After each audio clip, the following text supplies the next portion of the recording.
right, let's talk about football here in Nigeria. It doesn't get better than the Globe Premier League. So let's bring to you fixtures, and of course tell you where to be if you're a lover of the game. Matches that we played this weekend. Expectedly, only one match will not be played, and of course you already know why. The game involving Warri Wolves. So let's bring to you fixtures from the Nigerian Professional Football League, also known as the Globe Premier League. Let's bring it to you this morning. A lot of interesting fixtures for you there. Let me quickly run through this, and that will allow you, just talk about maybe one of the fixtures that you think is going to be a standout one. Gabriels take on Sharks. Giwa take on Taraba. Dolphins take on Eyimba. I'm tempted to call that my own pick of the pack. El Kanemi take on Bayelsa United. Wiki Tourists take on Lobby Stars. Heartland take on Hakwa United. Well, this one, in years past, you could be sure that whenever this game would have been played, the stadium would have been full. But of course, in recent times, it's not always been like that. But still a big game any day.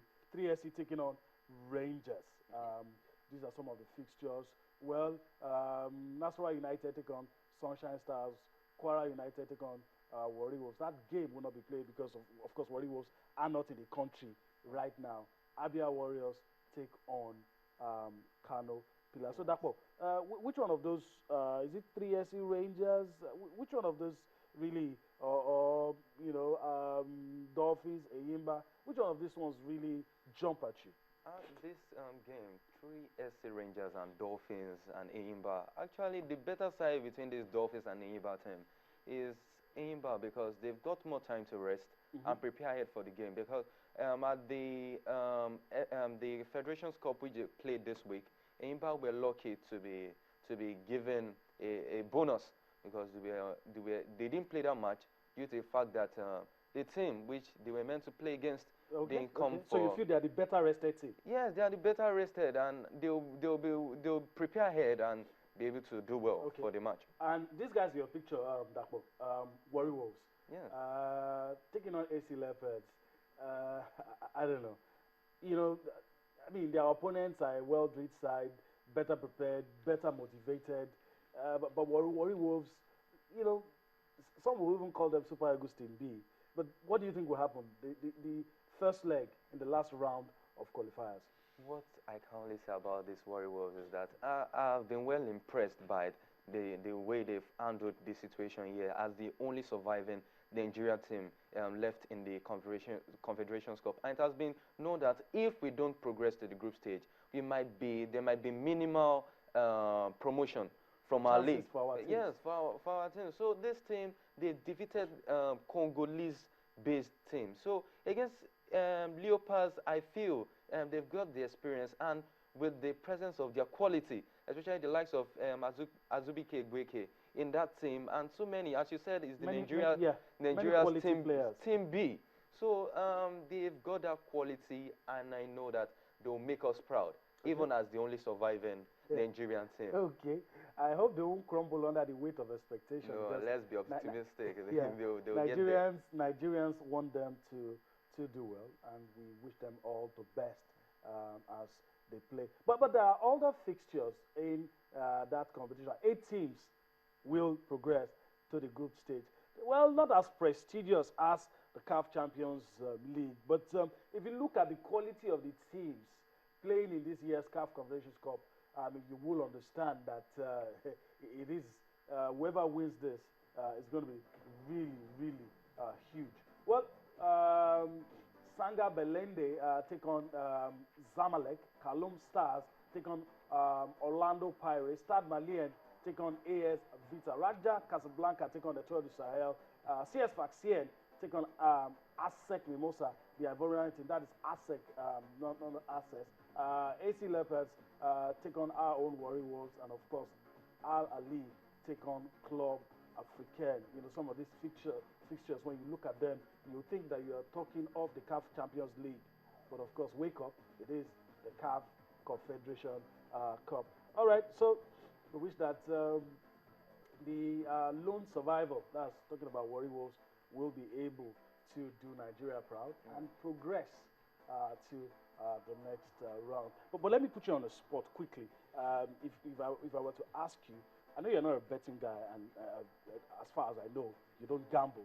But if I was to put you on the spot and say, what do you think the scoreline will be, the outcome, taking into consideration that Warri Wolves are playing away from home, but what would you say?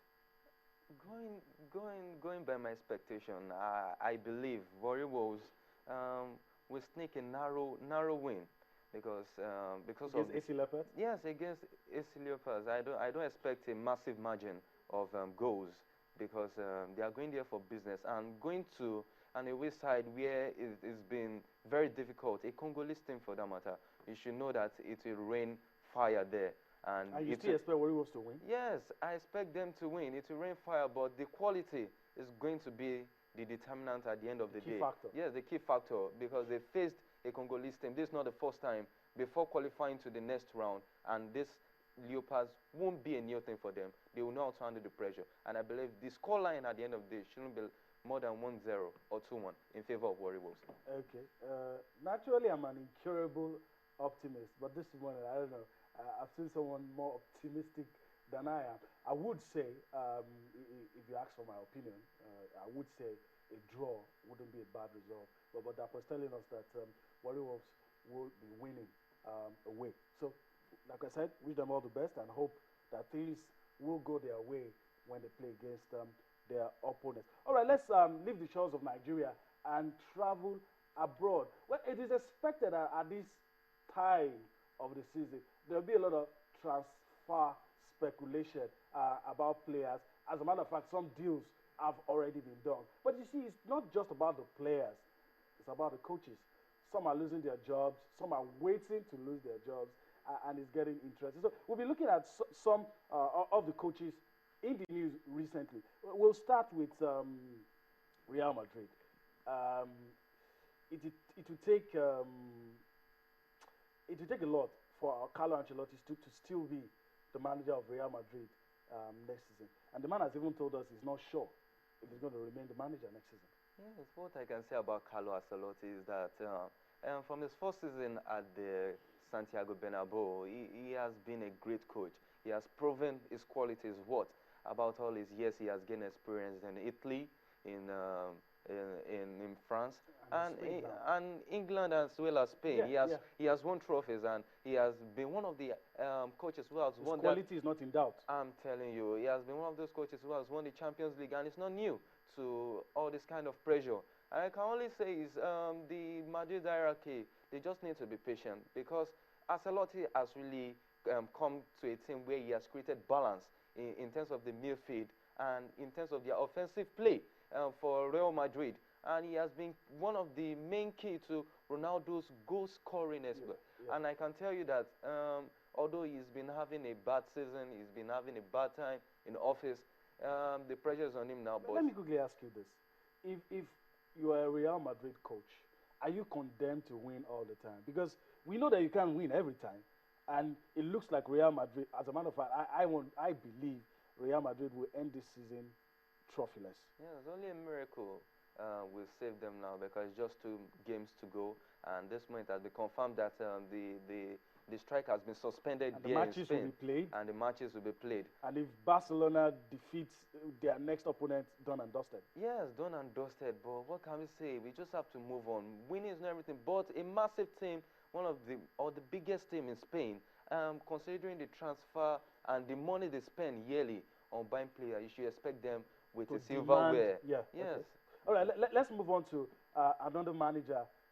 I don't want to say in trouble. He's not in trouble because he has actually said he's going to leave at the end of the season. Let's talk about Jurgen Klopp. Where do you think Jurgen Klopp will go? There are vacant managerial positions. Real Madrid, because something tells me Carlo Ancelotti will be told to go. Real Madrid seems to be vacant. Manchester City seem to be vacant. So, where do you think?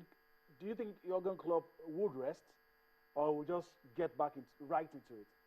I feel Jurgen Klopp is not going to go to the sabbatical like what Guardiola did back then after leaving Barca. I believe he is a very credible coach with as a We want to tactical get news. back into the game. Yes, he want to get back into the game because this pressure of them coming from him.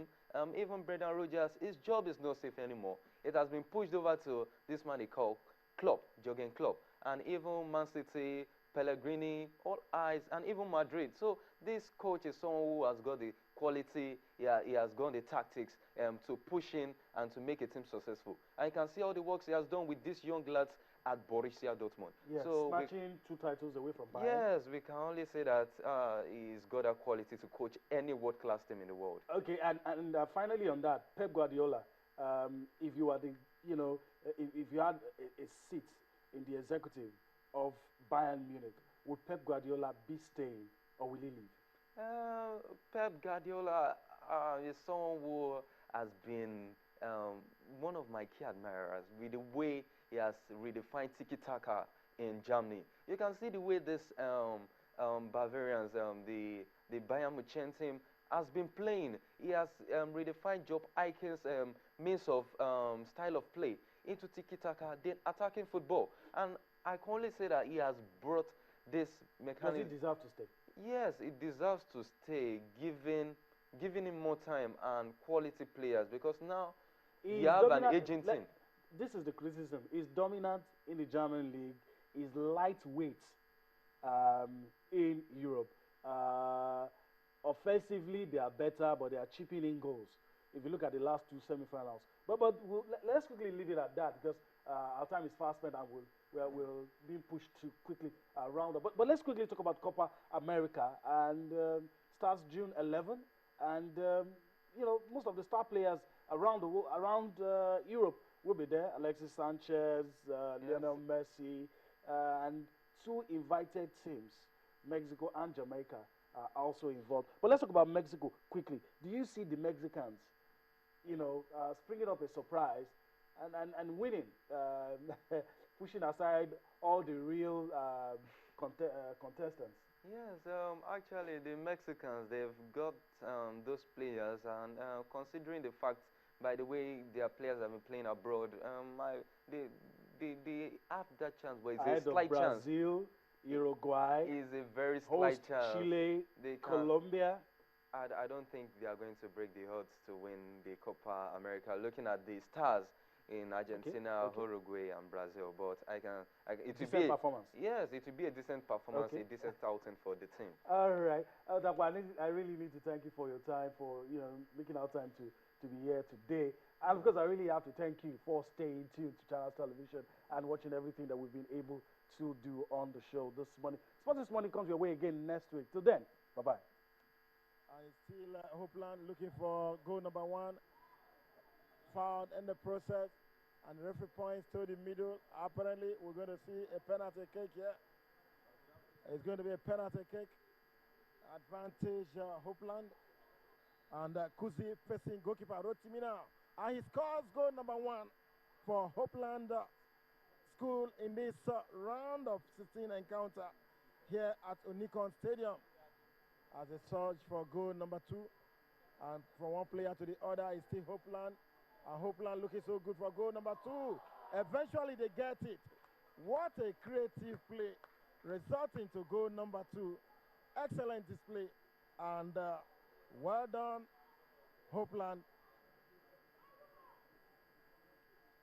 Yes, still in possession of Hopeland. Shot there to the post and it goes in. It's a goal. Goal number 3 for Hopeland Primary School. Goal number 3. Look at the celebration. They go in front of the coach, and yes, a celebration there. It's goal number 3 for Hopeland, and keep them in. He strikes the bar, he mixes it, he strikes the upright. He sure strikes the upright. EMSA Victor, he steps in, he scores! He scores, it's 3-1.